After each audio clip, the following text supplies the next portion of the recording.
रामकृष्ण हरी मंडळी, तर बघा आपला मूग तोडायला चाललोय.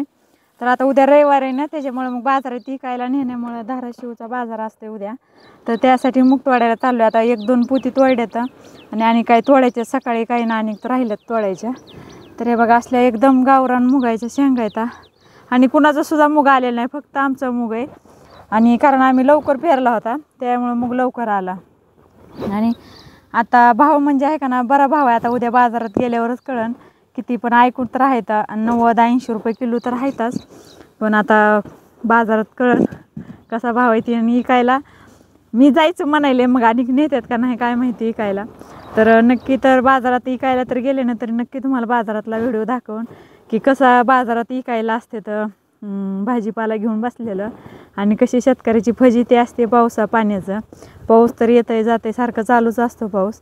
तर नक्की मंडळी बघू मध्ये धाराशिवचा बाजार. तर नक्की तुम्ही पूर्ण व्हिडिओ बघा कसा वाटला. नमस्कार मंडळी, तर बघा आलो बाजारामध्ये. आणि बाजारात चालू झाला होता बाजार भरायचा. धाराशिवचा बाजार असते. आणि शेंगा, मुगाच्या शेंगा म्हणलं का तर बाजारात कुणाच्या शेंगा नव्हत्या, फक्त आमच्या शेंगा होत्या. आणि भाव पण चांगला होता, 50ला अर्धा किलो, 30 रुपये पाव किलो. आणि शेजारच्या बाबांनी पण आणलं होतं कारले, हे थोडं थोडं काहीतरी होतं भाजी. हे बघा आमच्या मुगाच्या शेंगा. तर किती एवढं छान होत्या ना शेंगा. तरी गिराईक येत होतं जात होतं. कसं पहिल्यांदा शेंगा आता कुणाच्याच नव्हत्या त्याच्यामुळं. आणि भाव तर होता चांगला, पण गिराईक जास्त नव्हतं. आणि आबाळ तर भरपूर आलेलं होतं, तरी पण पडदिशीने ऐकून जायचं होतं. शेजारी पण तंबाटे येते. आणि शेतकऱ्याला बघा, पाऊस म्हणत नाहीत, जेवण केलं का म्हणत नाहीत, ऊन म्हणत नाहीत, तरी पण येतो का ना शेतकरी बाजारात भाजीपाला घेऊन विकायला. आणि ते गिराईक नसतं, विचारायचं पुढं जायचं, विचारायचं पुढं जायचं. तर आमच्या आजोबा आणि मी आलो होतो. आणि दुसरं पण काम होतं माझं काहीतरी, म्हणून म्हणलं थोडंसं आपण बी शिकावं. कसं आहे, नुसतं पिकवायलाच आलं पाहिजे नाही, विकायला पण आलं पाहिजे. त्यासाठी बसलो होतो विकण्यासाठी. आणि पिशव्या तर आम्हीच हे केलेल्या होत्या. तर एक एक येत होतं गिराईक. आणि 12-1 वाजल्याच्या पुढंच बाजार चालू होतो भरायला चांगला. आणि आता सध्या पावसाळ्यात कसं भाजीपाला थोडं स्वस्तच राहतो, त्यामुळे भाजी काय होती बघा. एक गिराईक जर आलं 50 रुपये आलं एक अर्धा किलोचं.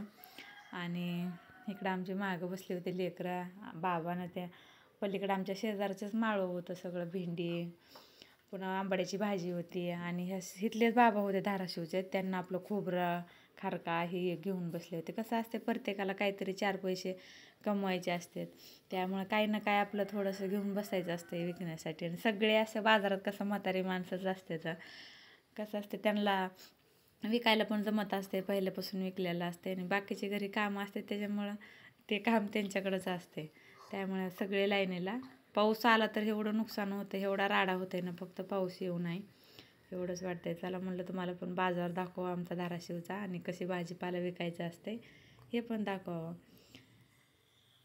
बघा किती बाजार, पूर्ण भाजीपाल्याचा बाजार पलीकडं राहतो. आणि आम्ही वाटायलाच बसलेलो होतो, कारण पलीकडं जागा देत नाहीत ना बसण्यासाठी. कसं सारखं दर बाजारी पाहिजे, मग त्याला मग आमचं कधी कधीच असते, त्याच्यामुळं जागा देत नाही ती कोणी. आणि इथून कसं लोक बाजारात इथून पुढं जातात, त्याच्यामुळे येताना जाताना इथंच गिराईक घेतं. तर त्यासाठी अशा पिशव्या भरायला चालू होत्या. आणि मुगाच्या शेंग एवढी भारी लागते खायला, गावरान शेंगायचं पावसा पाण्याचं घरी गेलं म्हणजे. होय मामा,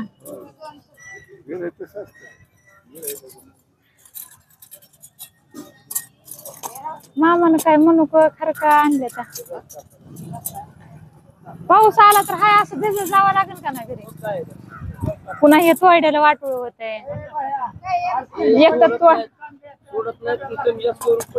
मग काय तर कमी जास्त करून द्यायला चालू आहे. तोडताना बी पाऊस होता, आणि आता बाजारात आल्यावर बी पाऊसच चालू आहे.